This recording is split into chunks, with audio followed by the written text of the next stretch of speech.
Washington, D.C. homegrown female go-go band, all right.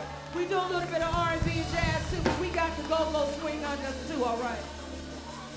Tonight, we are going to celebrate D.C.'s go-go culture, all right. The go-go music, the genre that Chuck Brown started right here, go-go music, all right. Tonight, in the beautiful atmosphere, we have Crystal Bacon, Black Picasso, Nina Mercer, Natalie Hopkinson, Kato Hammond himself, and the original dancers that bounce feet shakers, baby. Stay in the building. Y'all ready to roll tonight, ladies and gentlemen? Make some noise.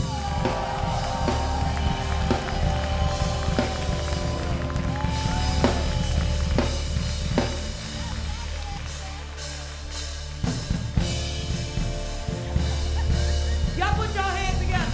We want to have a real good time tonight, all right? Yeah!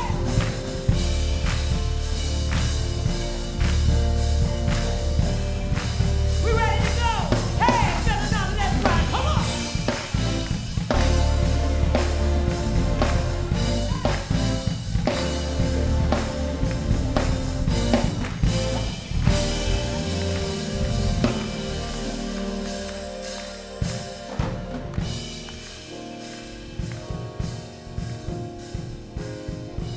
Y'all put your hands together. We're going to groove a little bit, all right?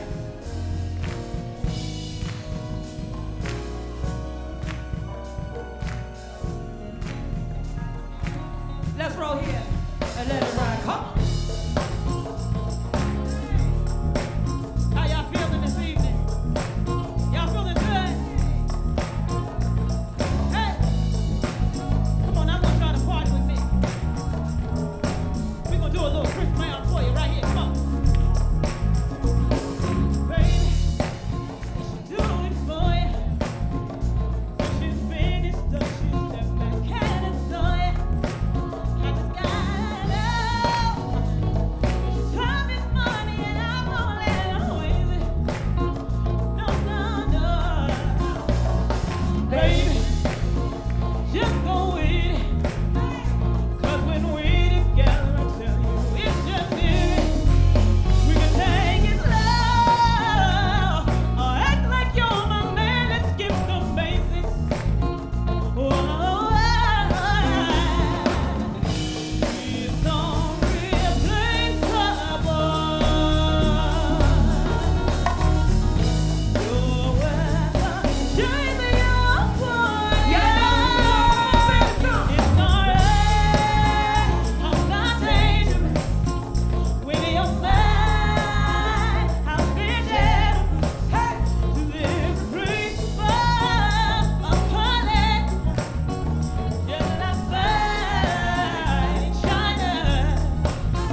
Patrick. Yo, give it up for the first ladies of Washington, D.C.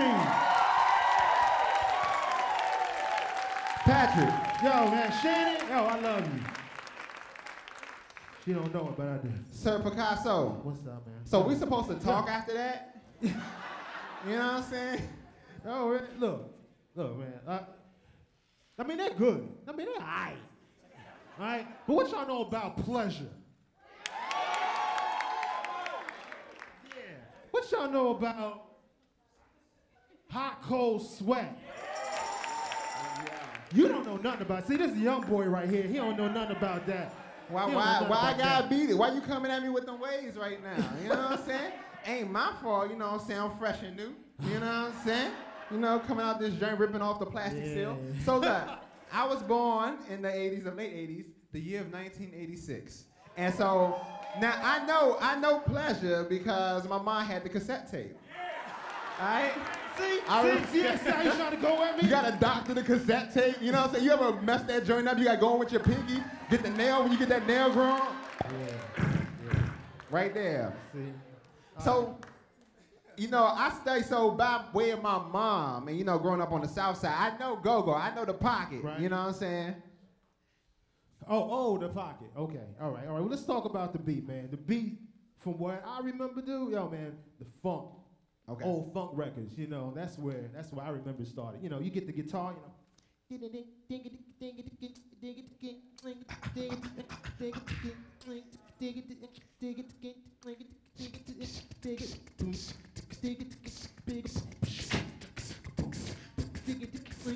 Something like that, right? You remember those old funk records? Yes, my mom played them. He's an ass. He could be an asshole all night, I can tell already. Well, what I know, you know, funk music, the start. I know the Go-Go Pocket, the old school Chuck Brown joint. Okay. And I found a way to illustrate this in the form of the human beatbox, because I couldn't buy a drum set. Here we go.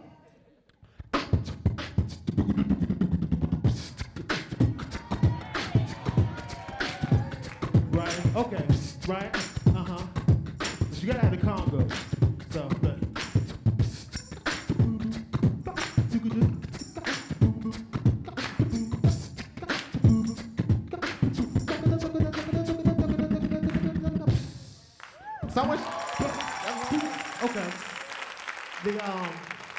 Well, you know, but see, here's the thing, yo, you know, the beats have been changing. Youngest come out and they try to, you know, give it their own flavor. The group that I remember that changed, you know, something, you know, brought something new to me was N.E. All right? Translation, Northeast Groovers. All right. Now, I don't know, like, what's your favorite, like, Groover song? The Rocket. Very damn. Booty Call.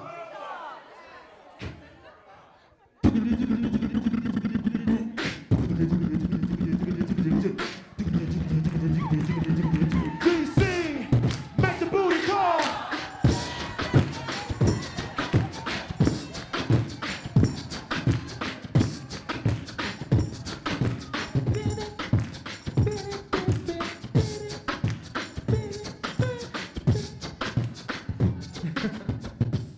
All right. I feel like King Capri. You know what I'm saying? Doing these beats for you right now. All right, well. All right, so now I will now take it into the new school era, my friend. So, you know, you could go ahead, get that bottle of water right there. Now, my friends, I take you into the 90s. The late 90s. A group by the name of BYB. It's an acronym that stands for the Backyard Band. They came out with an infamous album titled Skillet. On Skillet, you can find the Unabomber. And I swear, when I heard that beat, it was like a whole nother era in go-go. So we will illustrate. I'm gonna do this. You do the Roto Times. All right, here we go. Oh, I get to do the Roto Times. Okay, thanks. You ready? You go in that water? Shut Good. Here we go, here we go, here we go.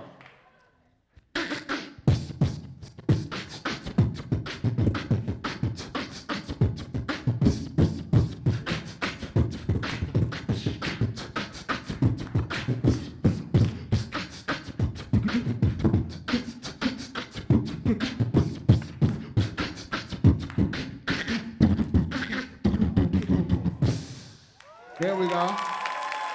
Unabomber. Whole different jump. 96?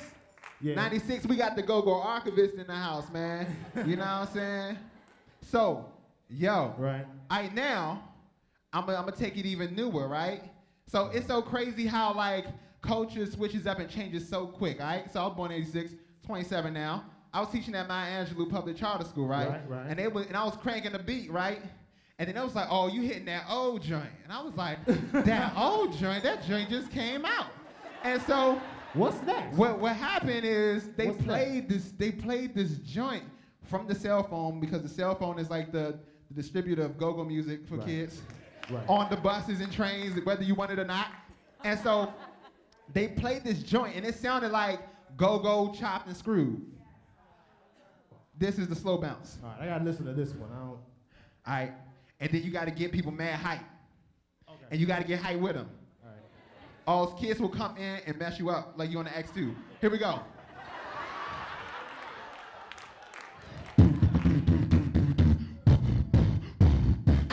Okay.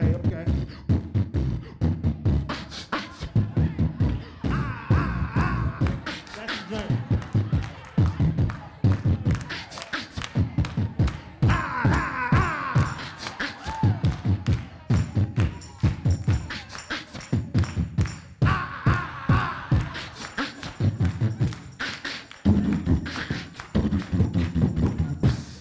Okay. Slow down.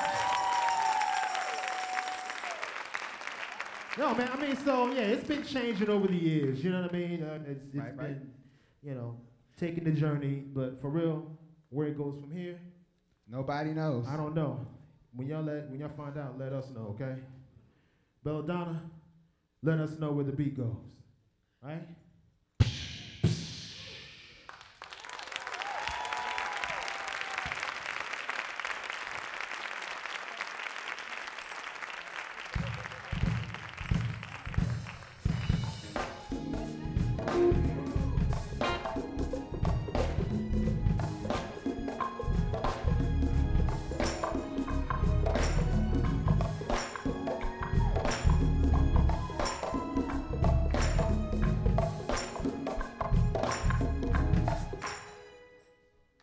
Wow.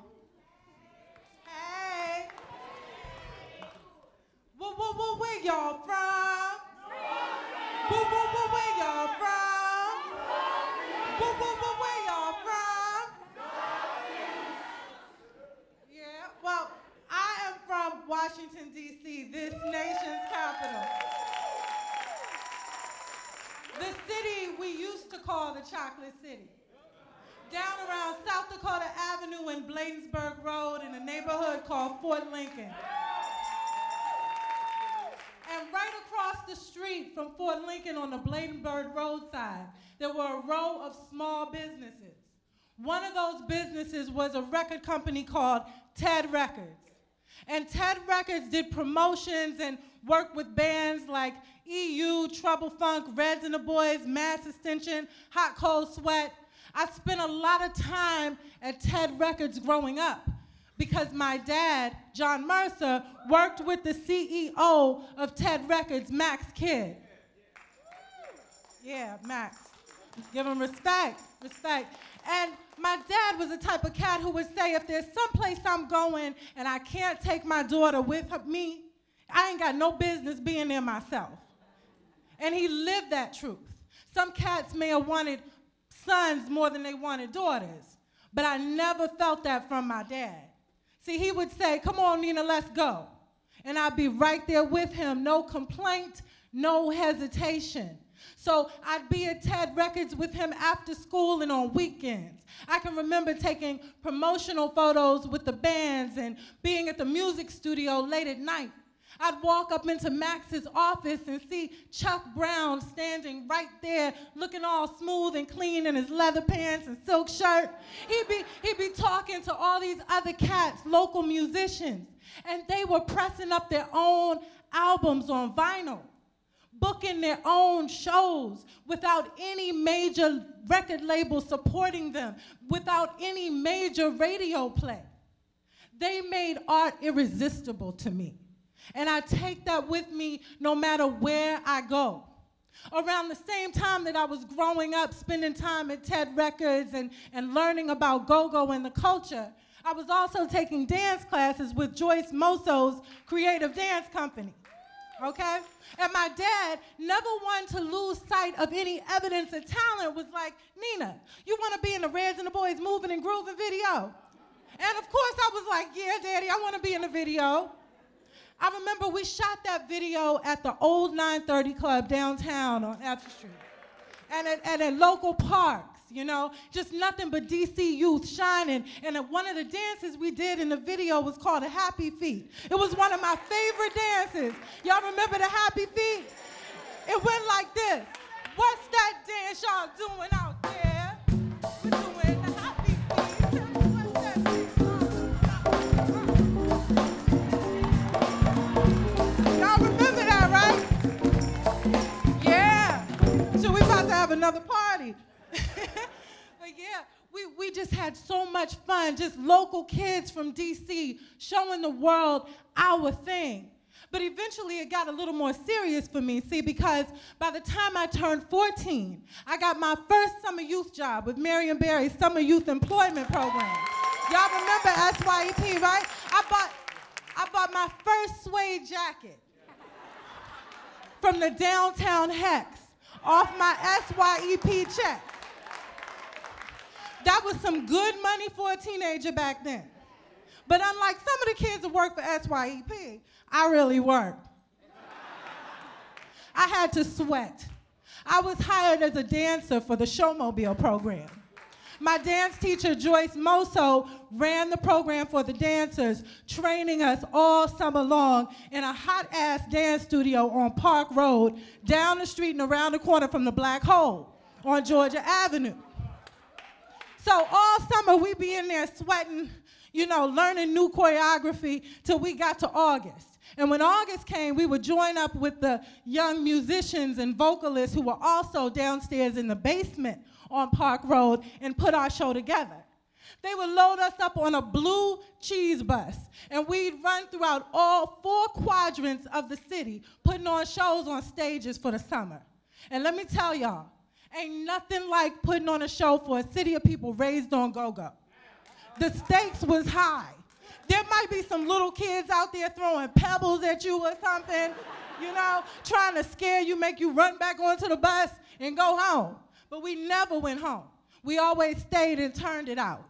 I can remember one of my favorite shows was down Berry Farms in Southeast because Brett from Junkyard was in the audience.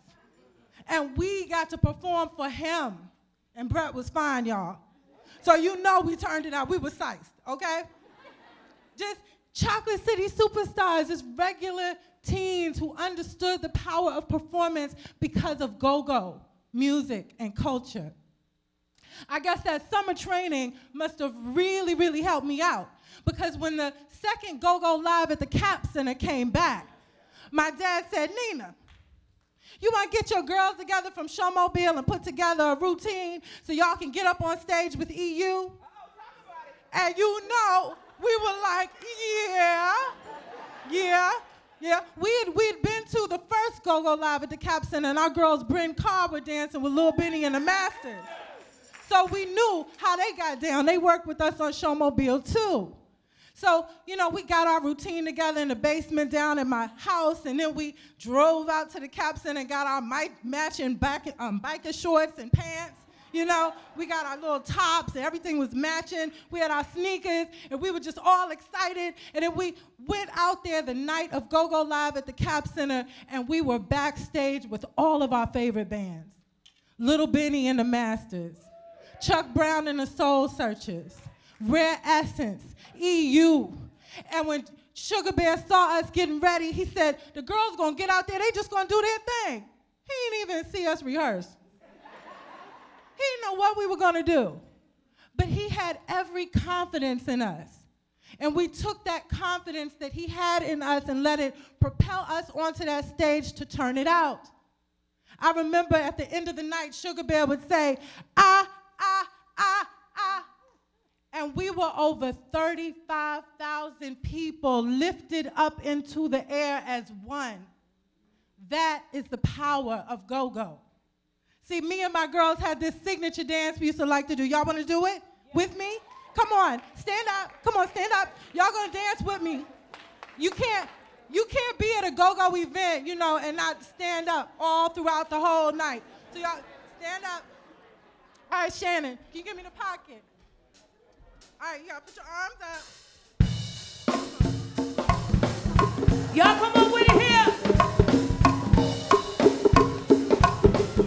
Hey, Blue, lug it on down. She rolling with it. Lock it for me now, come on. I can't do that one right there. Oh, baby girl got the moves right here. I see you. Her star is shining bright.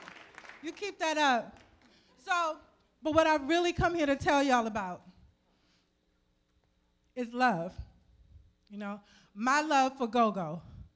It runs deep because go-go is self-determined, autonomous, resistant music with the power for ritual transformation. And I come here to tell y'all about power, our power. You come into go-go one way, you leave changed, empowered by the lead talker, the pocket, and the crowd. I come here to talk to y'all about the real danger of go-go. People want to talk about the danger of go-go. The real danger of go-go is its ability to build up individuals and pull us together as a community under one music, one culture. See, when folk who don't know where we're coming from see over 35,000 people lifted up into the air, they might get a little scared. But those of us kindred to the culture, we ain't never scared. We're gonna elbow our way to the front and keep it moving.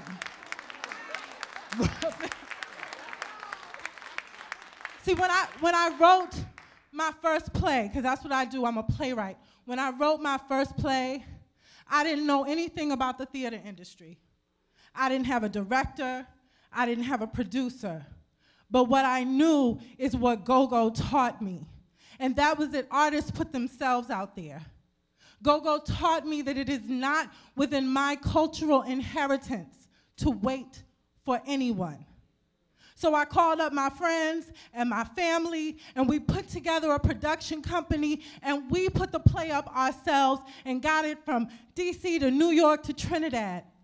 And that came to me through this culture in this city, from the go-go. No matter what play I write, I'm always inspired by go-go music. I haven't written a play yet that didn't have some go-go in it.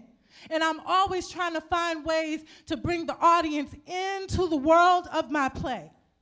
Because go-go taught me that there can't be a separation between the performer and the audience, because we're strongest when we're all in it together.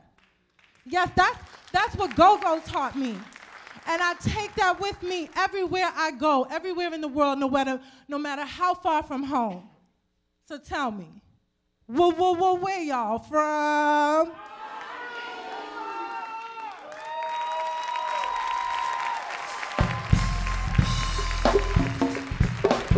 Y'all give Natalie a round of applause, ladies and gentlemen.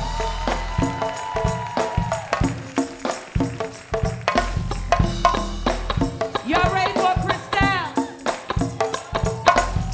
Crystal!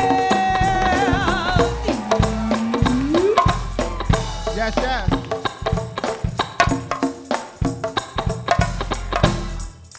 That's one of the favorites right there. Belly down, y'all. So like my friend said, my name is Chris Styles Bacon. I grew up in the southeast quadrant of Washington, D.C. To be specific, it's a small hood called Condon Terrace. Anybody know what Condon Terrace is? Show of hands. My goodness, you know. It got shot out on a go-go a couple of times. You know what hood goes the hardest about how many times it gets shouted out in a go-go song. You be like Lincoln Heights, like, ooh. You know what I'm saying? But that's my little neighborhood, right? I grew up over that joint, right?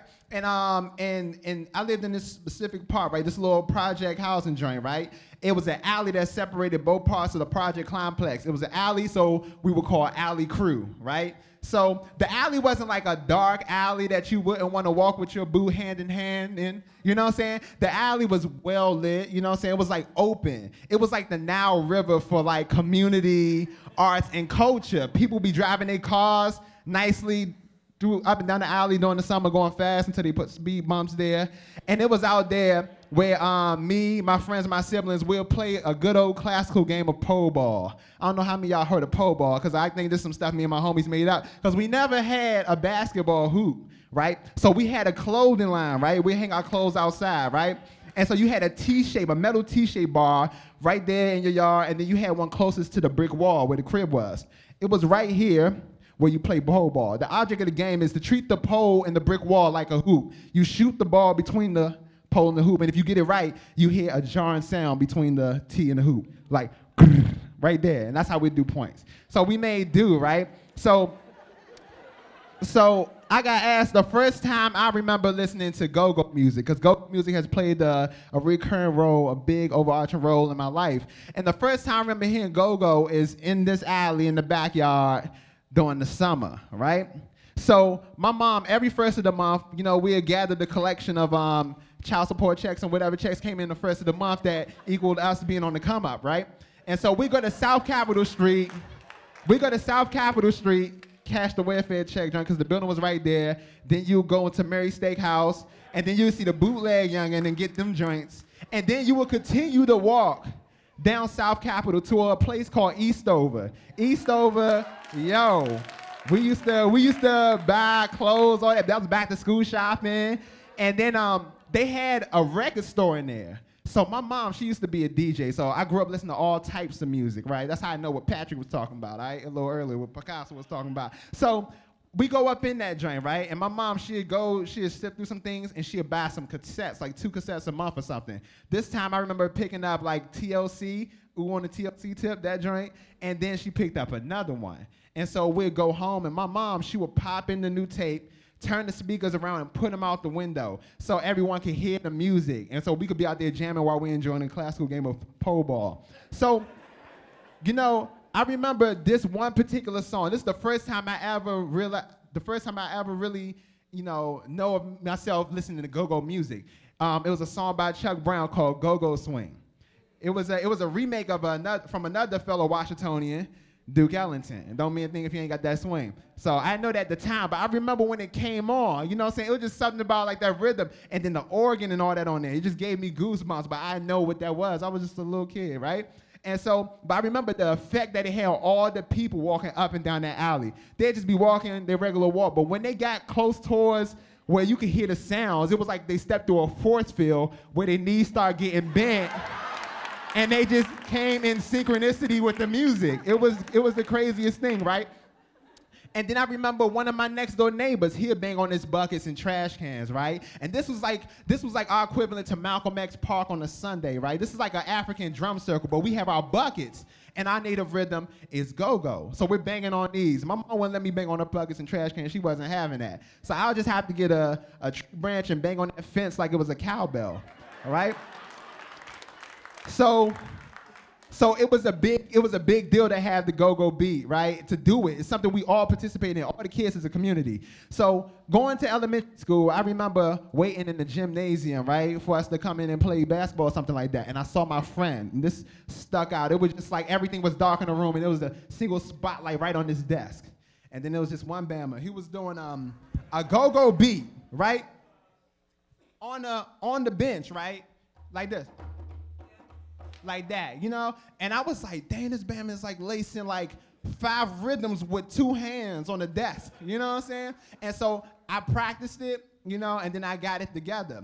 And I learned how to do that. And then I joined the marching band. And when I was in the marching band, I remember we always wanted to do a go-go pocket in the marching band. But our band teacher, Miss Mitchell, was like, yo, you ain't gonna be able to do the pocket unless y'all on your best behavior. Y'all know all the cadences and the rhythm. So she did it the right way. So we learned all the stuff she needed us to do. So we'd be on our best behavior. And at the end of that rehearsal, she let us do a go-go beat. And so my man Gene, he was like the star youngin' because he had the captain snare, but his snare was special because he had a cowbell attached to the front of that joint. So as soon as the beat start having that band start hitting that cowbell, it's like over. And then we'll play as a marching band on MLK Day, at the MLK Day parade on MLK Avenue in Southeast, right? So we'll play the regular drumline stuff. Like that, and then that's all good. You know, I'm cranking the bass because my hands weren't fast. So I was just playing the big bass and all that. But when we switched up and we did that go-go beat, everyone's following us, but as soon as that beat happened, Bama just start knees bent instantaneously. You know what I'm saying? Listen to when they crank that pocket next time and see what it does to your mind. All right? So the go-go beat was just influencing us in all types of ways, and to the point where I learned how to play it on a different type of drum. I'd be banging on the tables just like all DC youth would do. And my mentor wanted to channel this energy like all good mentors do. So my mentor, Bomani, put this drum on our hands. And we started banging like that, but it wasn't quite right. You know what I'm saying? Because we had to learn proper djembe etiquette. This is a drum from West Africa, by the way. Like this. Like that. So we had to learn how to go like this instead of like this. Instead of, and ruining off the language for life, we go like this. And then we could take a West African beat and lace a pocket.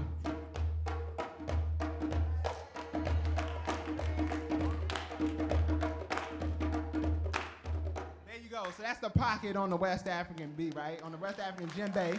And I actually wrote a song influenced by the go-go pocket on something else that is like really much of DC culture, which is like mambo sauce, you know, near Washingtonian condiment right there. And that came up on my first album, right? And so I would perform there all the time in DC now as a young adult, going on the open mic scene. So like 5 years later, right, I get a call for a gig as a performer from the artistic director at Strathmore. Strathmore is one of the newest concert halls in the country, right? It's out in Bethesda, Maryland. And so she's like, hey, Chris Styles, how would you like to open up for Chuck Brown on October the 30th in the concert hall?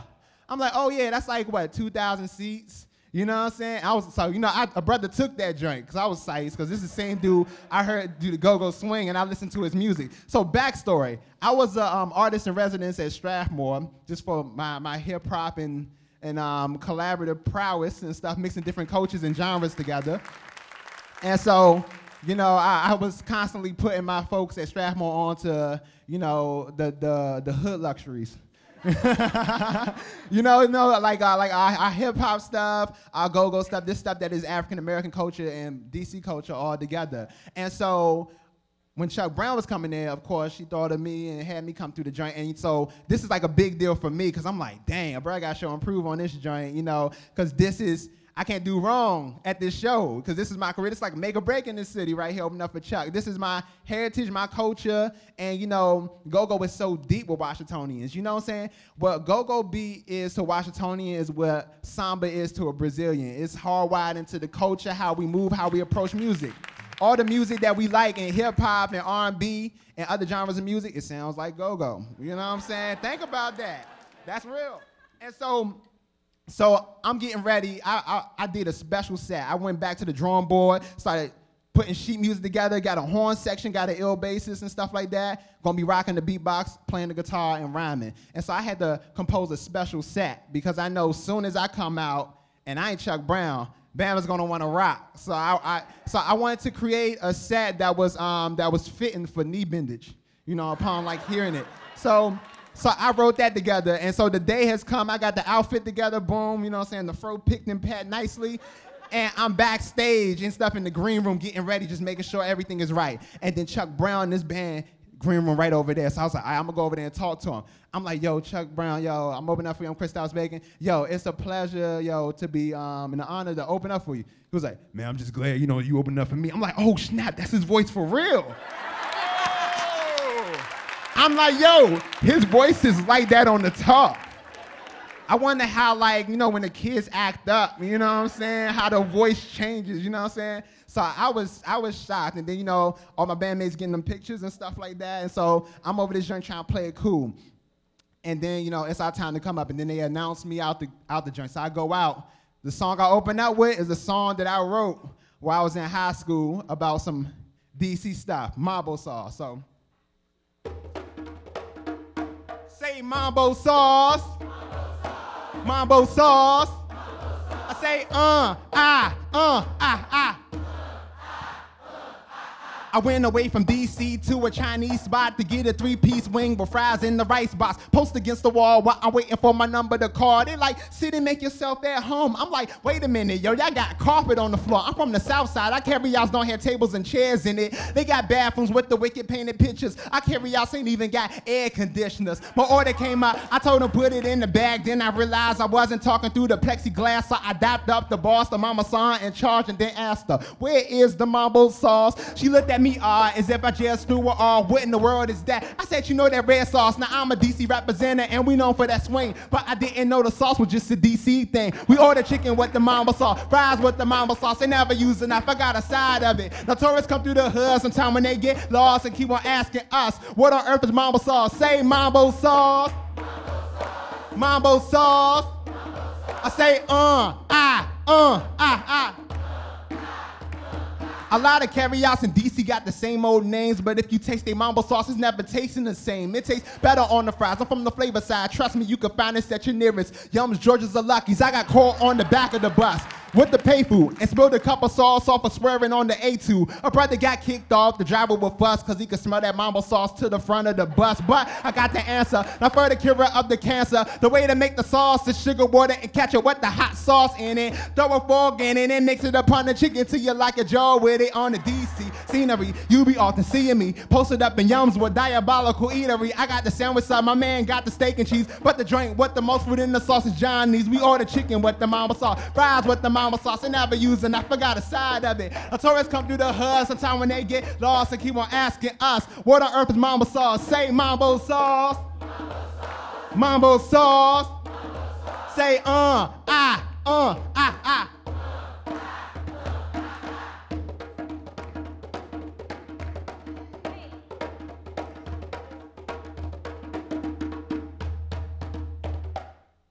Thank you. Crystal's Bacon, ladies and gentlemen. Come on!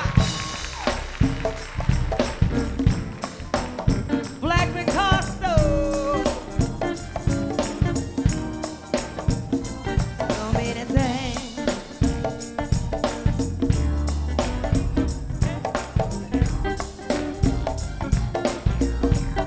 Picasso himself, baby.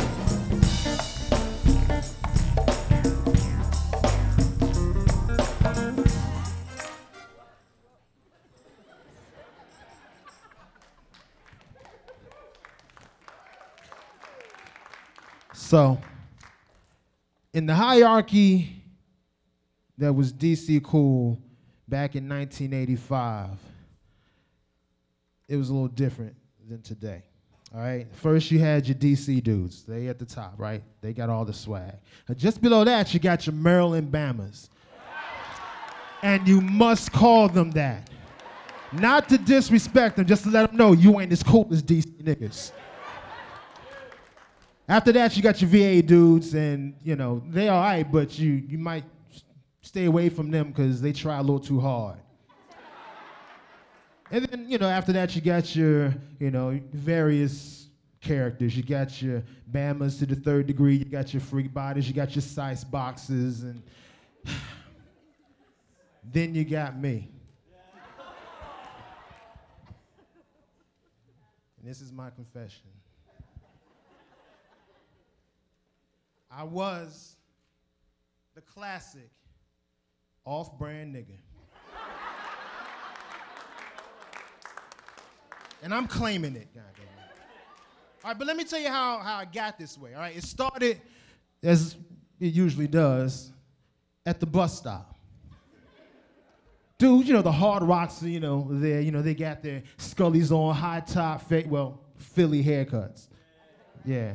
They had jean jackets, they got their two-tone, jeans, and they got boots.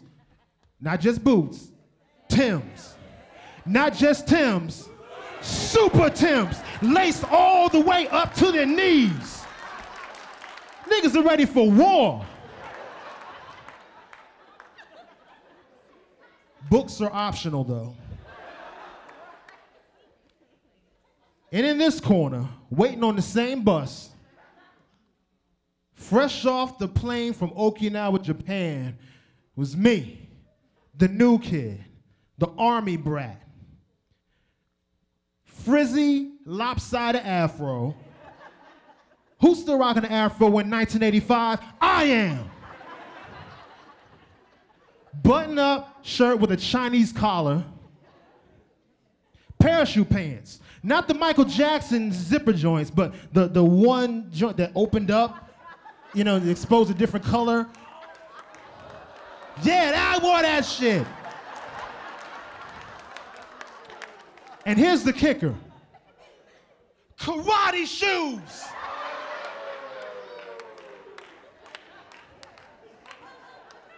These niggas looked at me like I was from another planet. And I might as well have been. I mean, see, I just discovered this thing called hip hop. And, you know, I'm playing mixtapes of Biz Markie, you know, Cold Crush Brothers, you know, Furious 5. I'm learning how to pop, lock, and break. Just like all the rest of the country, mind you. But that don't mean shit in the DMV. That's just some Obama shit you doing. But I tried to make friends. God knows I did. But you know how it is when you're in, you know, middle school, high school. Everybody got their little cliques. I'm like a sucker fish, and I'm latching on to somebody, you know, until they be like, "Bam, ass motherfucker," you know. Why you talking like a white boy all the time, you know? I'm like, how about it? Because I enunciate, motherfucker. Or okay. or you know, man, they would, you know, they want to chump me up. They always want, you know, slap box and, you know, challenge me because I wore karate shoes. They thought I knew, you know, karate.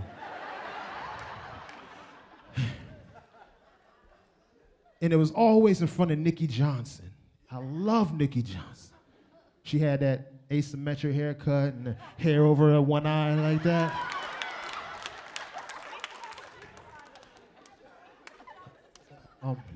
Yeah, I know what I'm talking about. Half of y'all had that shit. Yeah, and you know, but it was torture, man. So I kind of retreated to myself, and I turned to the music. And I took up, just like Chris did, I took up band. I started playing the sax. I don't know why I chose the sax, probably because it was awkward and, wait, I'm just saying, wait, listen. I love the sax. I picked up the sax. It reminded me of myself. It was kind of awkward and hard to hold, you know. So I played the hell out of sax like all through the house. I just played all the time. I stood on my porch and I blew the falsetto waltz towards Nikki Johnson's house, thinking she was gonna hear it and be like, ah, you know, but never happened. You know what happened? Dudes came to my door. Oh, dude, I didn't know you played the horn. I thought you did that rap shit. Yo, man, you need to get with my band. All of a sudden, I'm valuable. Now they want to fuck with me, all right? I became a hot commodity for knuckleheads with bands because I had a skill set. So I took advantage. I became a mercenary, yo. I started playing with every band in the neighborhood. And every neighborhood had a couple of bands. So I was busy. And I got a rep, you know? I'm the dude with the horn.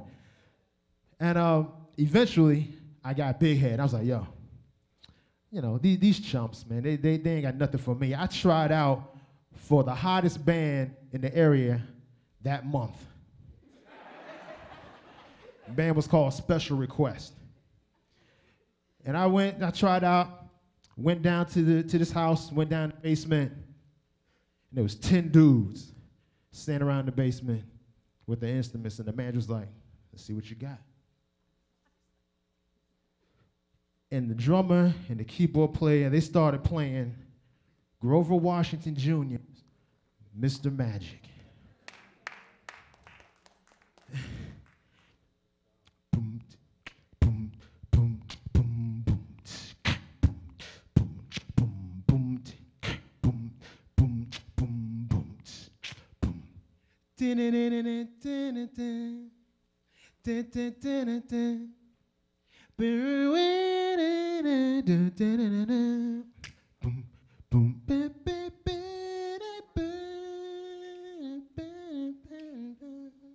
Is what I should have been playing.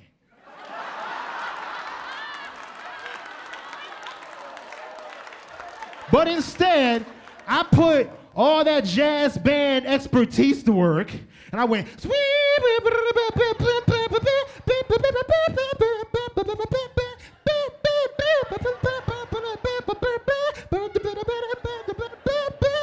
killing the shit. And out of the corner of my eye, I see one dude watching TV, another dude eating chicken wings, and the manager's back on the phone. And I'm thinking, these niggas don't know nothing about John Coltrane. But what was obvious is that I had been dismissed, so I just packed my shit up and rolled out.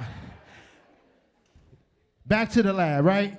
And what became evident to me is that there's this thing called the pocket, and you don't push it. The pocket is the space between the drums where we live, and you don't force it, you don't rush it, and you damn sure don't improvise until the talker tells you to.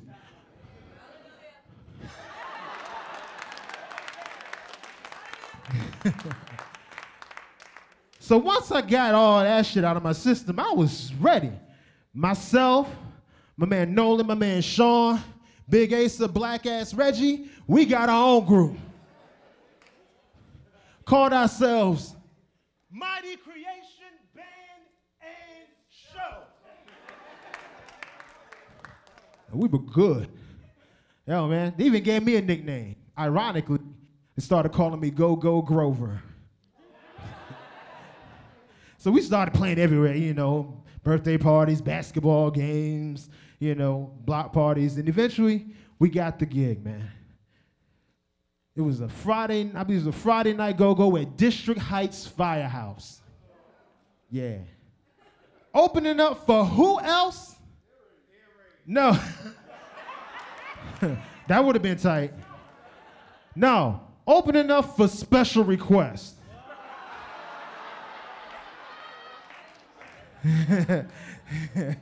so yo, man, fuck them niggas. Yo, man, we showed up, you know, and I was looking good by then. I got my swag down, man. I had my Pee Wee Herman haircut, like, psh, looking good. Had a Coca-Cola shirt. Remember Coca-Cola shirts? Yo. Had the AJ jeans with the buttons that flap down like that. And my K-Swiss. Boom. Yeah, so we looking good, man. We get up there, you know, we start playing.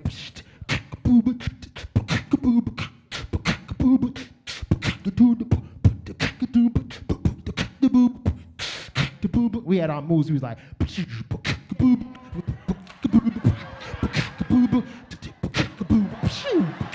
we was doing all that shit, yo, man. It was killing it. Oh, you're not laughing, I'm serious. And you know, I know we rock because I couldn't see anybody's faces. You know, like, I can see everybody's face now, but when you're rocking, really rocking, all you see is this. You know, all you see is this. You know what I mean? So that's what I saw. Also, when we came off stage, I didn't even get to hear Special Request because everybody like rushed us. It was like, oh man, you know, dapping me up, telling me how, you know, good we sounded, girls hugging me, taking pictures and shit. Wasn't quite Nikki Johnson love, but you know, I'll take it. And the thing about that night, it wasn't, you know, the girls, and it wasn't, you know, even blowing out Special Requests. That was the night that my go-go band became my friends. You know, I felt like I was one of the crew finally. And that was the night that finally, y'all, I felt like I was a real Maryland Bama.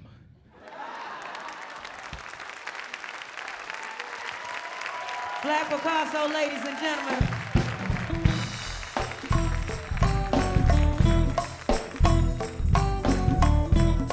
Anybody remember the song?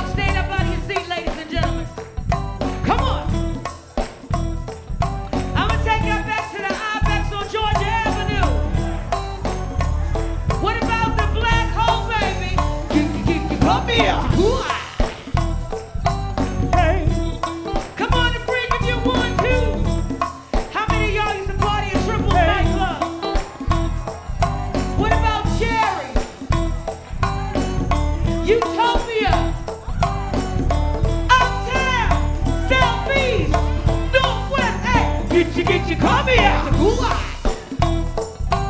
Hey, Southeast, put your hands in the air, come on. Hey. Now when we were talking about roll call, right? So y'all gotta do it with me, right? Y'all ready? Back line, give me the pocket. Right here. Where y'all from? Where y'all from? Where y'all from? Where y'all from? Hold it down. It's Southeast, the real deal. Put your hands in the air. Uptown is the real deal. Put your hands in the air. Northeast is the real deal. Put your hands in the air. What you say? All the way there, wait a minute. I understand it's called DMV. I understand it's DMV. Ain't nobody say nothing about Largo. I know y'all close to the Maryland line and everything.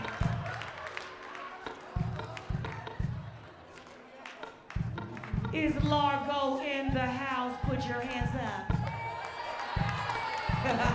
You know I mess with y'all ladies and men. Hey, Shania, hey, I bring the beat, where y'all from? Where y'all from? Southeast is here. Oh, wait a minute. Y'all know I'm the lead talker, right? You say what he said to me in the hallway. What's your name? Reggie. Reggie see me in the hallway, right? I'm sneaking out already. Reggie come up to me say, now I don't know if you know how old I am, I'm gonna let that one slide. I remember you from back in the day.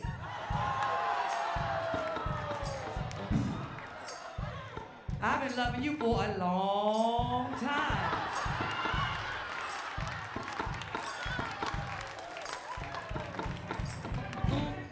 I say, Reggie, real smooth with it too.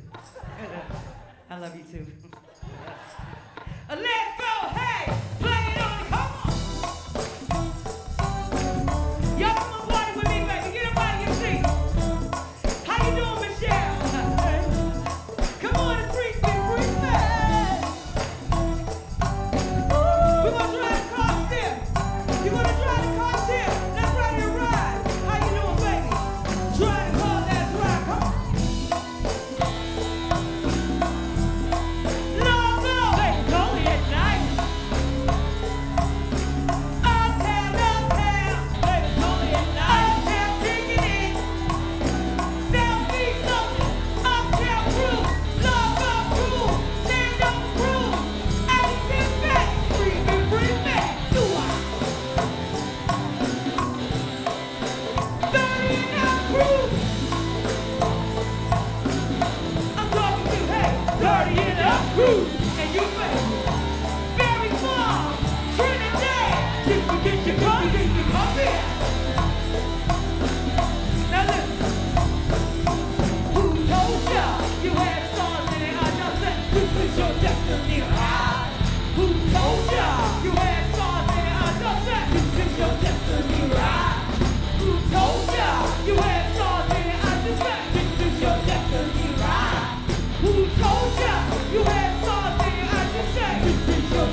Good, good. Hey! I can't wait till I get you on the floor, good looking. Hey, going out so hot, just like an oven. And ow, I burned myself, I just had to touch it. But that's alright, 'cause what? 'Cause you're all yeah, baby. And we don't mind all the watching. How? 'Cause if they study close, real close, they might learn something. He ain't nothing but a little doozy when he does it. And that's alright, 'cause you're all well, as long as I got my suit and tie, I'ma leave it all on the floor tonight. And it got fixed up to the nines. Let me show you a few things. Hey, come on! In black and white, and you're dressed in that dress I like. Love is swinging in the air. Let me show you a few things. Hey, so let me show you a few things. Let me show you a few things about love. Said now we're in the swing of love. Let me show you a few things.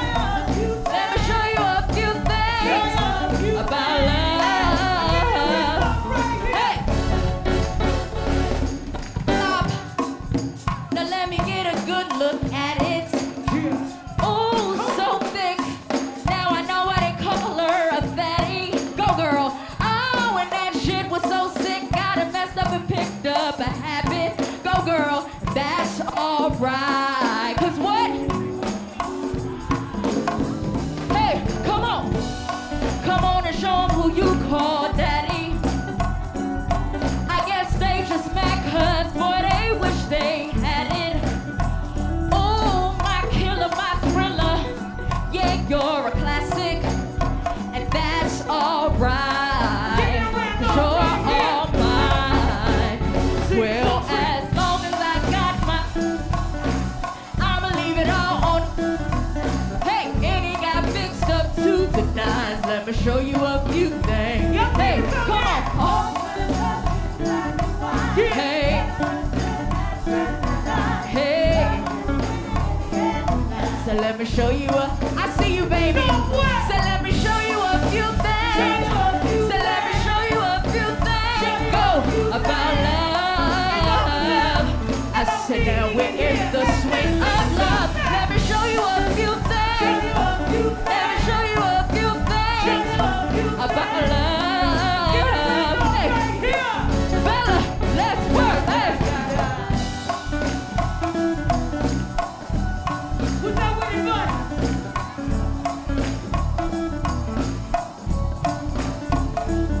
Come on.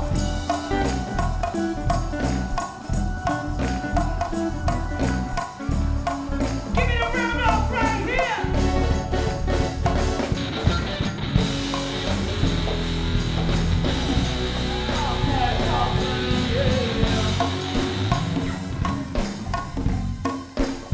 Let's roll, come on. She rolling right here. Wait a minute. You taking pictures? Did she get my good side? Wait.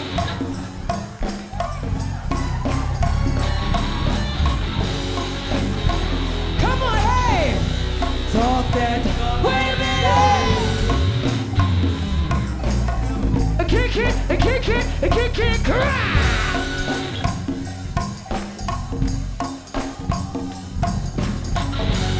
Let's roll with it, Bella. Y'all all right? Y'all all right? I'ma see what y'all know it is here. Yeah. Let's roll. Hey! Talk that talk to me, yeah. Talk that talk to me, yeah. Talk that talk to me, yeah.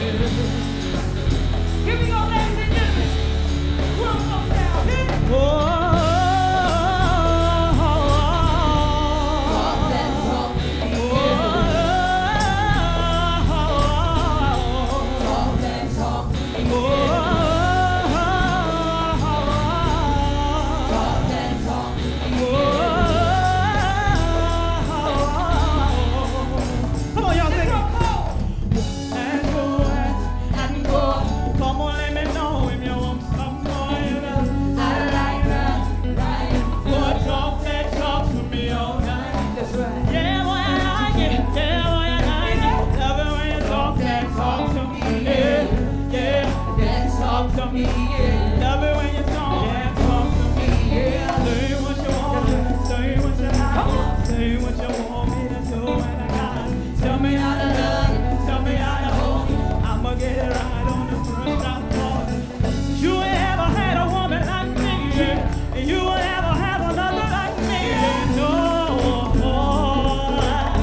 come to Freaky-Deaker? That's right, hey. Who come to Freaky-Deaker all night long? In the back, hey. Who come to Freaky-Deaker? Yes, sir, hey. Who come to Freaky-Deaker all night long? You came to Freaky-Deaker. Who come to Freaky-Deaker? Oh.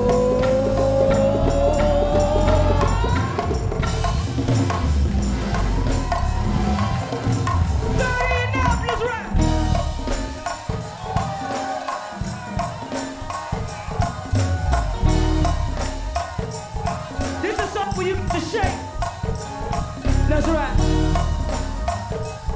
You all right, man?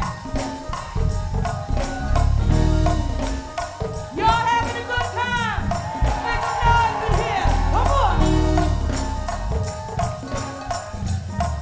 58 $. Let me see. Uptown, where they at? Where they go? Yeah. This is my song. Right here, pump it, pump it. This here for the grown sexy now. One more time, I said, this is for the grown sexy now.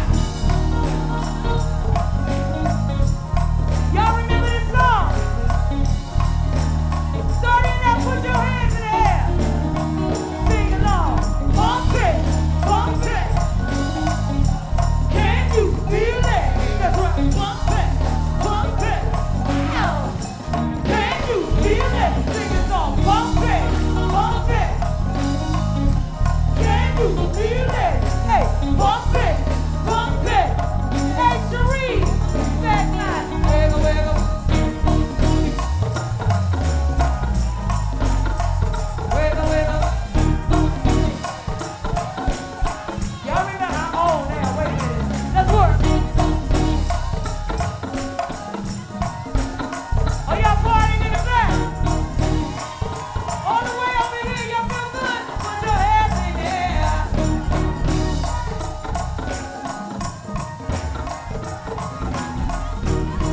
Get that right there. Welcome to the wonderful world of go-go, baby. You are more than welcome, buddy. That's right. Hey, Tiffany, one more time, that's right. This shit for the grown and sexy now. One more time. This shit for the grown and sexy now.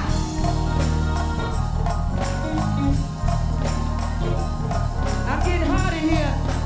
Can y'all hear me all right? Sing the song. Pump it, pump it. Can you feel it? Sing it with it. Pump it, ow. Kick it, you kick it. Pump it, pump it. Can you feel it? Pump it, pump it. Right here, let it roll, hey.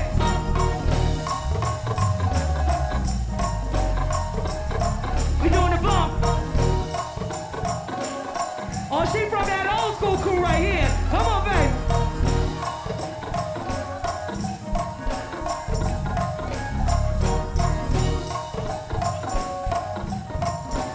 One more time and more. Y'all all right?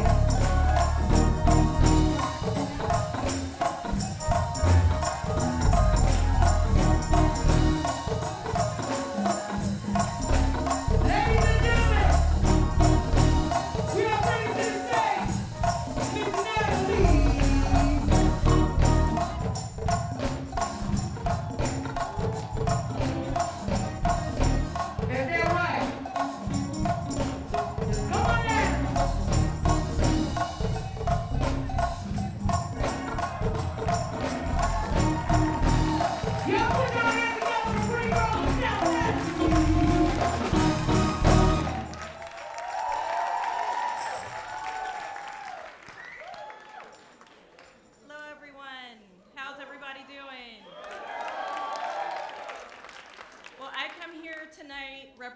the non-DC natives. So any other folks here not from DC? My go-go love story begins in the summer of 2002. I was a reporter for the Washington Post, and I covered youth culture for the style section. And that summer, I became really close with a go-go manager named Richard O'Connor. He ran a band called Fatal Attraction, which is an all-ages go-go band. And they opened for TCB, which now they're known as the Bounce Beat Kings, but back then, they were sort of building their audience. And Fatal Attraction opened for TCB band at this club called the Hot Shops, and it was off Route 5 in PG County, Maryland. So back in the day, the Hot Shops was like a 50s style cafe, but that summer it was transformed into a go-go. So every Friday night they had the gig, and they opened for TCB, and that summer TCB had this huge hit called Beat Your Feet. So the song, you know, Bounce Beat was a little bit of a different, it's a little bit more aggressive and fast, and the song Beat Your Feet went like this. Beat your feet, bitch! Beat your feet! Beat your feet, bitch! Beat your feet! That was the song, that was a hit song, and it also had a dance that went along with it called the Beat Your Feet dance. Yeah. So if you were to ever show up at the Hot Shops on a Friday night during the summer of 2002, you might see kids, hundreds of kids, all lined up against, sort of squaring off against each other. And the basic, see, I see it going on over here. See you, Holly Bass. The basic movement was like sort of like the shoulders were moving up and down, and then the feet were like slapping on the ground. And then, so that was like the basic movement. And then of course it's bounce beat, so it's really fast. And then on top of that, they were doing like all these, they were acting out all these really imaginative scenes. So, you know, 1 second somebody would just seem like they're dancing, and then all of a sudden they'd have a shank and they're shanking another person. Then the person turns around, and then they've got a lash that they're whipping out. And, you know, then it's, you know, of course, somebody can be fishing, and so they're casting out the fishing net, reeling the person in. The best dancers told a story through their bodies. They told jokes, they told stories. I saw kids, you know, to maybe insult the other person, they might call them a junkie, and so they're, you know, beating their feet, acting like they're doing that. I saw them acting out old Pepsi commercials from the 80s, Michael Jackson. And so it was this amazing dance, and it was one of those things where, you know, I saw it in context at the Hot Shops, and after I knew that there was this thing called Beat Your Feet, I saw it everywhere. So you could look on the bus stops, playgrounds, in the corner, anytime somebody could break into a Beat Your Feet contest, all summer long. So it was gonna be my first major piece for the style section that summer. So, you know, to give you some background on me, I am sort of maybe 10 years behind most people in understanding American culture. I was born in Canada, so from ages 0 to 10, I lived in Edmonton, Alberta, which is a city that had less than 2% population of black people. And at 10, we moved to Indiana, which had a little bit more black people, but not that many. But you know, hip hop was the big thing. And you know, for me, being awkward, being an immigrant, having to learn all this stuff, you know, it was kind of lucky because the hip hop dancing in Indiana anyway was pretty simple. The main thing was you had to have, it was the face. You know, it had to be sort of like you're in pain, and then, you know, maybe you might like sort of bop your head a little bit and maybe throw some shoulders in there, and you know, once you can lift your hand in the air, you know, you're pretty much doing it. It was more of a pose. It wasn't like a dance, it was just sort of a pose, lots of stylistic movements. And so I was able to catch on fine, hung out a lot at hip hop clubs, and you know, me and my girls, we had like a crew of 5 of us, and you just had to dance. So we even had a little sort of a line dance that we made up, you know, which I could memorize, so that, you know, sort of could overcome the fact that I really didn't know what I'm doing. I'm not very coordinated. And so, you know, after I came to DC and I went to Howard University and I'm working at my first job at the Washington Post, you know, I'm covering youth culture. And so I figure I've been studying this for most of my life, so I got this. Then of course you get to Route 5 at the Hot Shops and I realize I know nothing at all. The scene, I mean, the thing was, for me, walking in, it was the most amazing scene that I've ever, I mean, especially if you go to all ages scenes, which is ages maybe 12 to 21. The kids have so much energy, and it's so much different than from hip hop. I mean, there's no sort of stylistic, like, trying to be cool. I mean, people at the hot shops would go in for theirs, and they would go hard.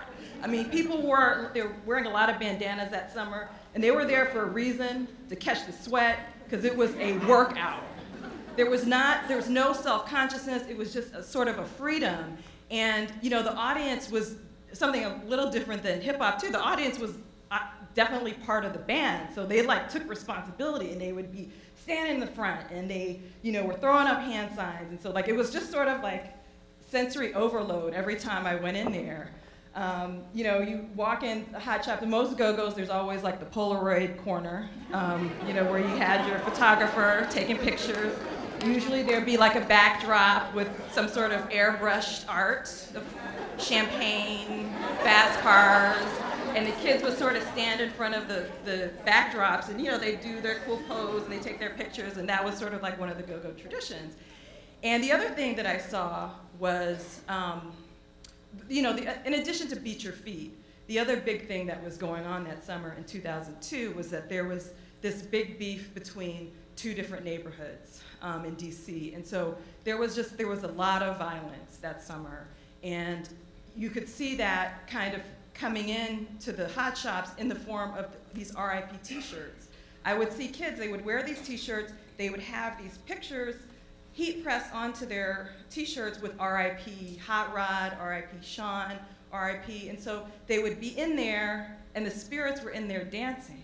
And they would take, you know, as they would be buying for shout outs for themselves, they would also lift these t-shirts up to the band so that their friends who had departed could also get shout outs. And so it was, you know, it was something that was very new to me and very somber, but I was really very excited about writing about something that was much more happy and upbeat, which was this dance. So I went and I interviewed a dance historian. Of course, as soon as I described the dance to her, she's like, oh, that's a dance play. And it's actually one of the oldest West African dance traditions. And so it's something that pops up in many different forms, like breakdancing, beat your feet, you know, all over. Often there are these regional styles that pop up, and so great. So I go back to the club to go interview some kids. I really wanted to find out from them what they thought about the dance. I had heard that the person who created Beat Your Feet was this kid named Slush, but the rumor was that he had passed away, that he had been killed. And so, you know, in any case, I went to the club and I'm interviewing people, and some kids pointed me over in this corner. And there, you know, I'll never forget the kid that was standing there. It was this lanky kid, really skinny, and he wore these wraparound shades in the club. And when I started interviewing him, he said, yeah, well, you know, I made up this whole thing. I did this. And so I said, well, what's your name? And he said, Slush. So I said, oh, okay, so I've got some bad information. He's here, he's standing right there, had my photographer with me, we shot his picture, we wrote the piece, we published the piece. You know, and the day that it was published, I was doing sort of victory laps, and you know, in the newsroom, we were all sort of laughing about the fact that we couldn't publish the lyrics to the song, beat your feet, bitch, beat your feet. Couldn't do that in a family newspaper. And so, you know, really happy about what I had learned and what I was able to share. And, but about a week after the article came out, Richard, the band manager, called me with some very sad news. And he linked me up with the mother of Slush. Actually, it was his stepmother, and she sort of filled me in on what had happened after the article came out. She said that Slush was really proud of the article. He was showing everybody, and he went back to the hot shops that week. And the kids were saying that, you know, many of them were saying, well, you didn't start that dance. You know, and many of them were sort of challenging him to do the dance against them. And he had even told me that he was retired. He lets the youngins do that dance. So he refused to do that dance. And then later on that night, when he was driving home, someone followed him and shot him. and he was 19 years old. And you know, this was really shocking news to me, and I felt that maybe I was just sticking my finger in a pot that I really shouldn't have been, and maybe I didn't understand enough. But Slesh's mother didn't feel that way. She just sort of regretted, like she had grown up in the Go-Go's too, and she just regretted the fact that guns had become so pervasive and there had been so much violence in the communities. And you know, in the 10 years since that has happened, I've thought about Slesh a lot in doing my research and you know, continuing to write about the scene. And one of the things that's very common about Black musical cultures is that music isn't just entertainment. It is a ritual space, it is a healing space, it is a place, it is a medium, actually, between the living and the dead. They're all there. And you know, one of the celebrations, you know, many of the celebrations look at death not as an end, but as a way to be free from the pain of this world. And so in cultures like New Orleans, they have jazz funerals and second line parades, and in DC, it's the go-go. And that's exactly what happened the week after Slesh was killed. Kids went right back to the hot shops, and they wore t-shirts with his picture heat pressed on them and the words R.I.P. Slesh on them.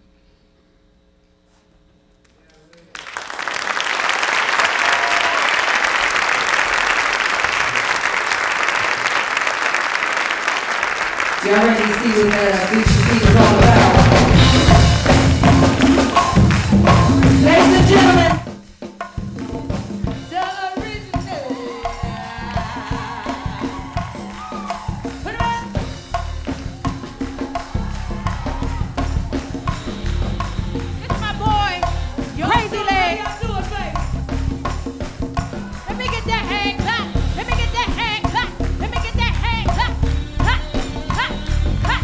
Hey!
Two. Testing. 1, 2, 3. In the place to be. Yeah, you know it. Hey, look here. My name is Cato, and welcome to Speakeasy tonight. All right, thank you. Tonight I want to tell you a story about basically the circle of inspiration and impact that goes on within the go-go music culture.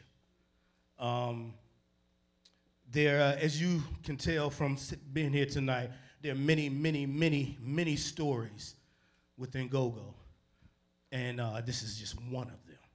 Okay. Okay. Well, okay, we start off. Basically, I grew up in an area where live band music was as prevalent as grilled cheese and toasted bread. I mean, everywhere you went, every neighborhood, just about every other neighborhood you went in, there were kids forming bands. You know, some neighborhoods had 2, 3, 4 bands or whatever like that. And everywhere you went, there was always some kind of band playing somewhere, whether it was Watts Playground or Anacostia Park or at a Boys and Girls Club in the neighborhood rec center, and you know, even in the backyard of somebody's home. There would always be a band playing, you know. So in that kind of atmosphere, how can a child not be inspired by something like that and want to do that? So that's exactly what happened with me. I wanted to do that. And I asked my dad to buy me a guitar because I wanted to play guitar and I wanted to play like the bands in the neighborhood was playing. So I get my little guitar and I'm practicing and still, you know, doing my little homework that I'm supposed to do. And my older brother, one night, now I hadn't been seeing bands in different neighborhoods, but never been in a club or nothing. So right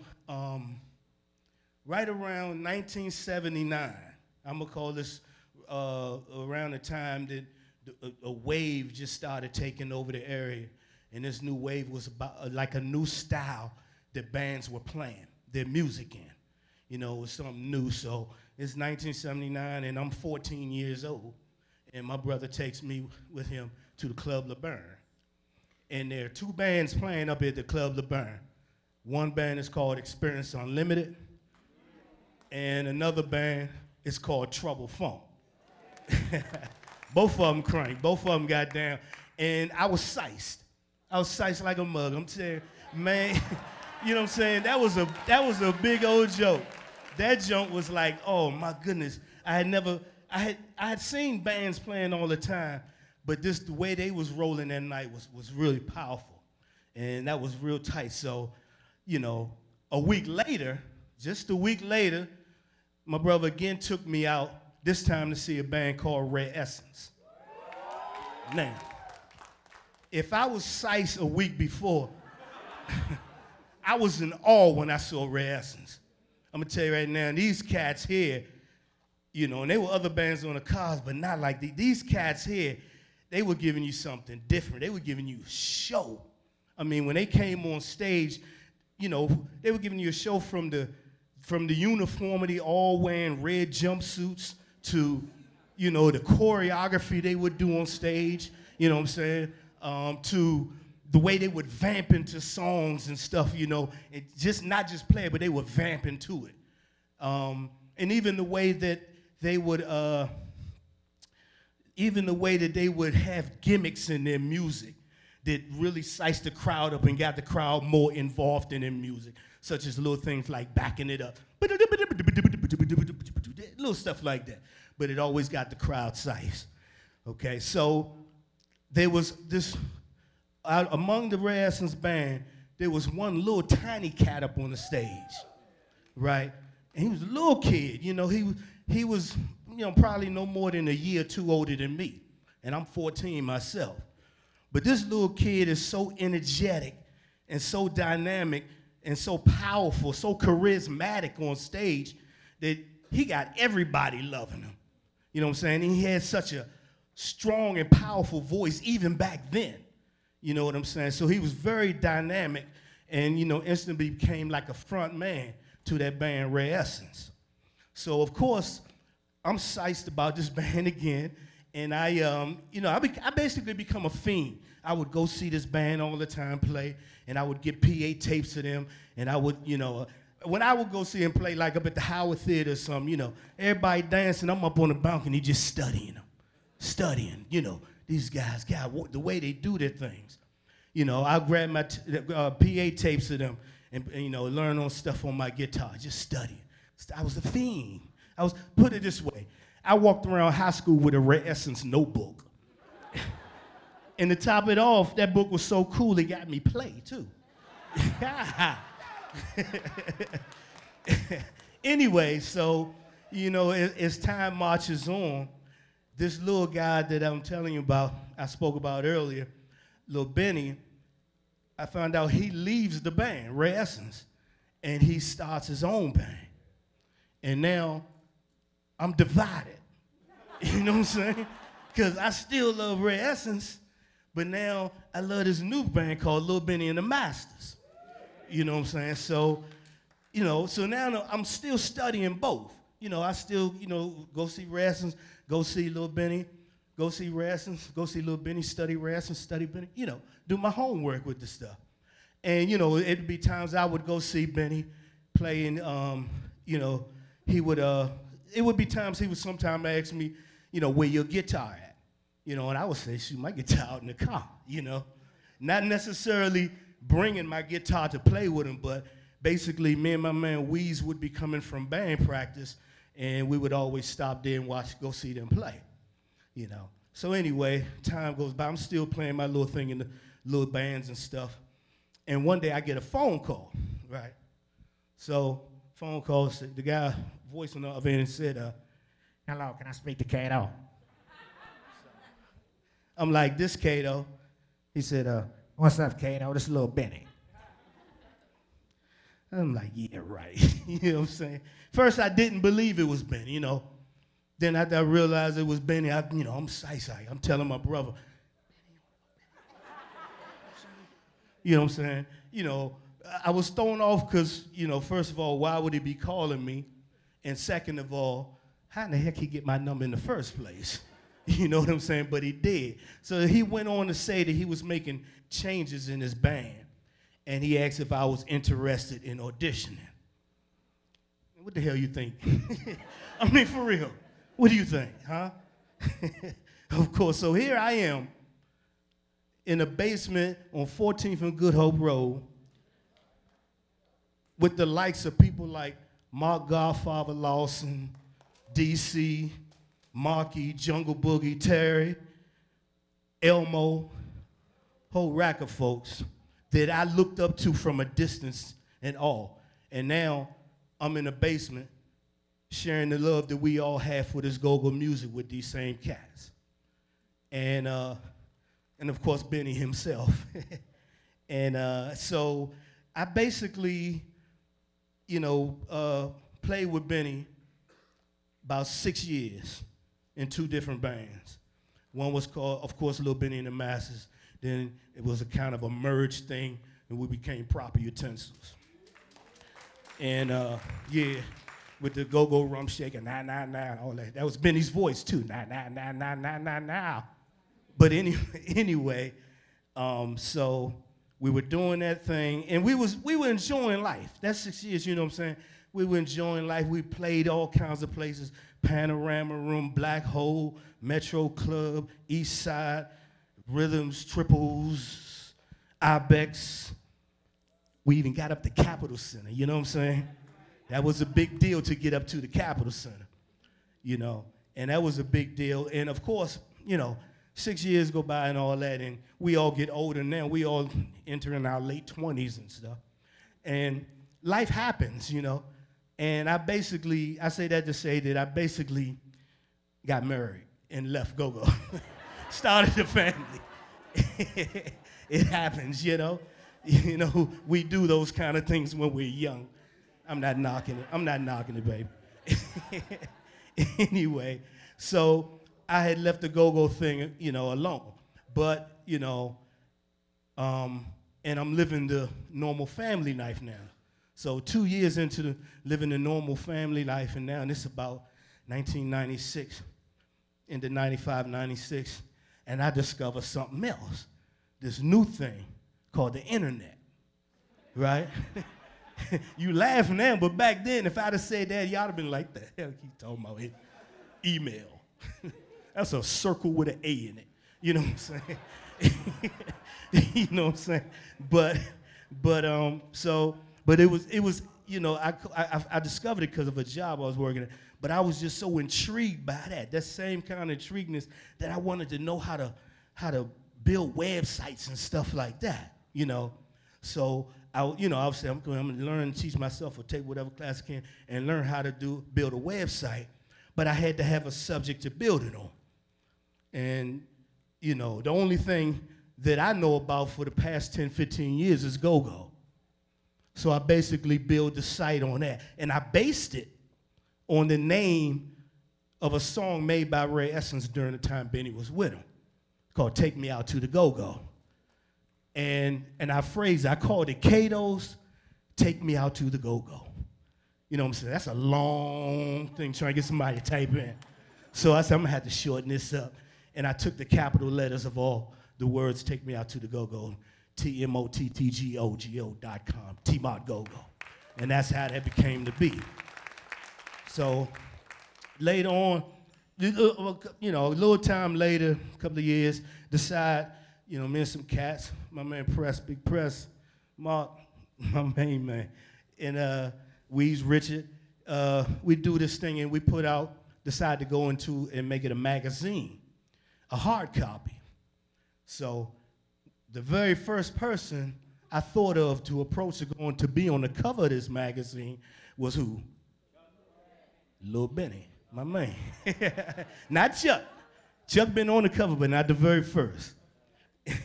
And so, you know, I hollered at Benny about doing it, and he was like, sure, you know. Benny was like that. Benny was a cat who he basically supported anything I did, you know. He really did, you know, whenever we would have a little T-Mot cookouts or whatever, he would show up there. You know, anything that had anything to do with the coalition, if they was doing photo shots and stuff, he would show up. You know, he was still doing his thing. While, you know, of course, he went on playing with Chuck and other folks. And so he would even often ask me sometime, he used to say, Kato, you still playing that guitar? And I'm like, man, and you know, my chops. He's like, man, don't worry about it. You can rap. All you need to do is Chuck and you can rap. That's all you need to do. So little stuff like that. So anyway, you know, and that's kind of how things was for the past years. But it was the morning of May 30th, 2010. And I had received a call that, you know, hit me like a ton of bricks.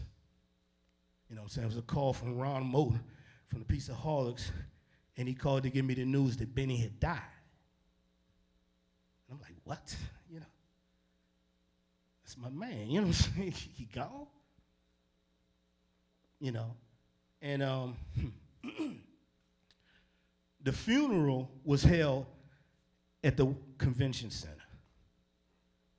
Okay? Now, you got to be really a big person in the city where they have to hold your funeral at the convention center. That just shows you how big Lil Benny was in the city, you know. And so go to the so I didn't want to sit up front. I'm not a front sitting guy. I like to remember the cat. You know, when you see a person, when I think about him, I want to think about him the last time I seen him. You know, that's just the picture I want in my head. So I kind of sat, you know, over to the back.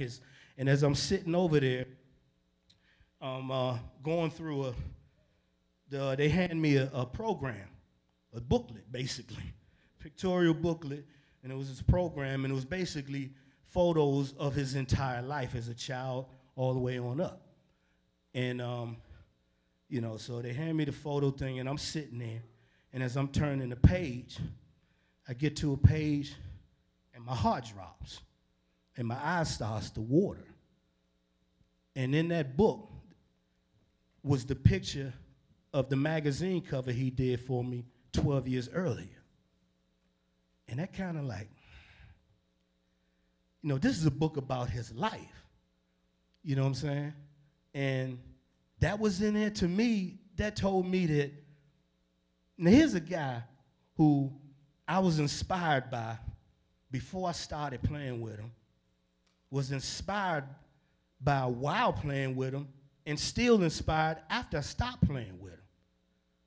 And meaning he really played a role in my life. But me seeing this in there told me in some kind of way, apparently I played a role as well. Because if it was that important, when you put something in somebody's life and you put all the stuff they went through, that must have been a serious thing to him. I know he would say it sometimes, but to see it that way, you know, it must have been a big thing to him and his family, you know. So, like I said, we all have millions and millions of stories, and that was just one of them. But that's my story, and I'm sticking to it. Thank you.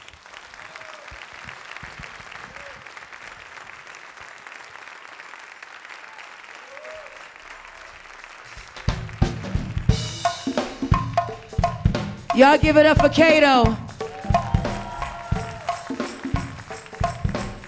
You know, I'm a little bitty fan too, all right? So is it all right if I do a little bitty song, y'all? All right. Listen. Cat in the hat, used to do smack, now it does crack. You can't get back. Take it away, take it away, take it away. I'm talking about the cat in the hat, used to do smack, now it does crack. You can't get back. Take it away, take it away, take it away. Right here, get on down about the cat in the hat. Used to do smack, now it does crack. You can't get back. Take it away, take it away, take it away. I'm talking about the cat in the hat. Used to do smack, now it does crack. You can't get back. Take it away, take it away, take it away. Now listen, because I'm busted, I did a cat in the hat. Come on, took away all of his crack, stuck him in a 3x4, and they said he'll be outside the door. Don't try to get scared because you won't get far. The things you done, it was against the law. I know your mother told you about your ups and downs. You did the crime, you got cat in the hat. Used to do smack, now it does crack. You can't get back. Take it away, take it away, take it away. Right here, I'm talking about the cat in the hat. Used to do smack, now it does crack. You can't get back. Take it away, take it away, take it away.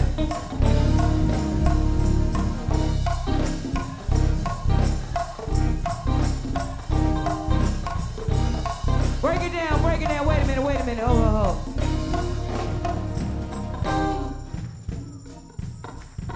Y'all done got tired of something? Ain't it Friday night or something? Can y'all get out your seats or something? One more time, we're gonna dance this way, this way. Yeah. Ladies and gentlemen, it's been a pleasure. Before we bring back the cast, we like to thank, hold it right now for a minute. Before we bring the cast back, ladies and gentlemen, we would like to give special thanks to DJ Zombie and Mother Shyster. Y'all saw how they was rolling, right? Give it up for the ladies.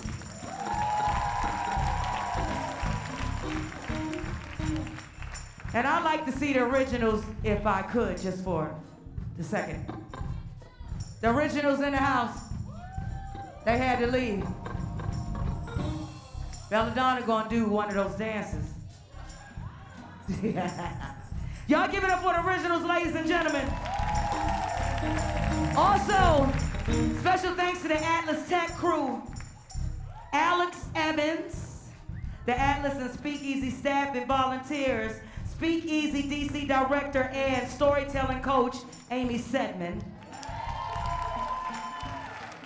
Special welcome to Crank Groove director, Jess Solomon.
Production of Speakeasy, and I'm just so honored to have been a part of this project, and I want to call out the amazing cast who really made this happen. I was just behind the scenes hanging out.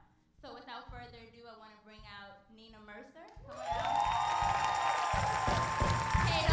Kato Hammond. Chris Styles Bacon. Black Picasso. And last but not least, Natalie Hopkinson.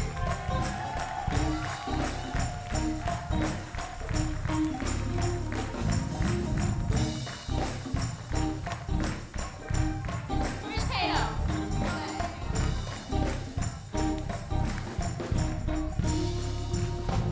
So let's give it up for these folks, and then we're gonna keep the party going, okay? So hang out as long as you want, all right?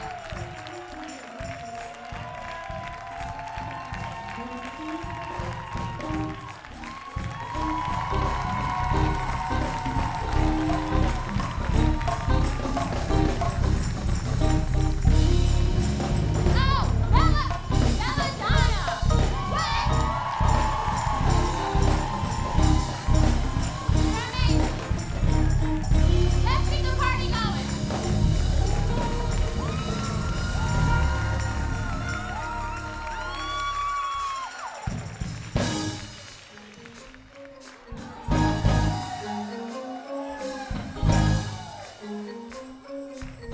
This our last song, ladies and gentlemen.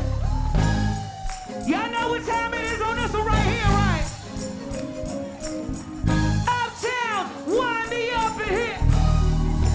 Wait a minute, wait a minute.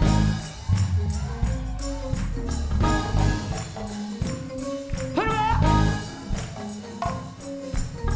Y'all all right? Appreciate y'all, ladies and gentlemen. Thank you so much for coming to the Atlas tonight. Y'all wanted to dance? Come on, baby. Wind me up in here. Hey, Cherie, let it go. Come on, baby. Here we go again. Another Def Jam. Oh, you got the cowbell. Come on. Yeah. Here we go again.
hurt.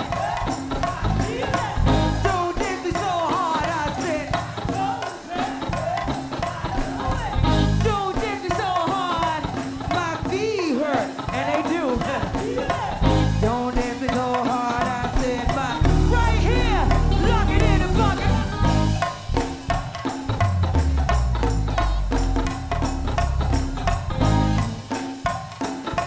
Hold it right there. Hey, Shannon. Break it down, hey.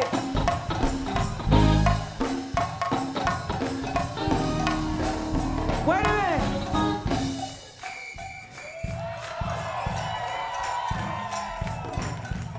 Now wait a minute. Y'all feeling good? Make some noise. I want to say real quick, we are Belladonna from Washington, D.C. And I'm going to introduce y'all to my girls, all right? Keyboard Claudia right here. Guitar, Jenny Jam. Backline percussion, Mighty Mo. On drums, Shannon Brown. Guitar, Miss Tiffany. Keyboards, Sweet Cherie, ladies and gentlemen. Her name is Rhonda, but we call her Sweet Chocolate, vocal number 1. She's the newest right now. I ain't got a name for her yet. This is Patrice, ladies and gentlemen. My name is Karis, and I appreciate your love, all right? Now you guys gotta go back to your seats. Y'all gonna get me in trouble. We're gonna do it again real soon. Hey, Cherie, blow the whistle right here. 30 it up, put him up, put him up. Oh, you like this right here? This your song, ain't it? Hey, buddy, one more time. Let's roll with. Let it bounce, come on! With that 30 and up crew, put your hands in the air! You alright, baby? Y'all sing the song with me, what it say? You go.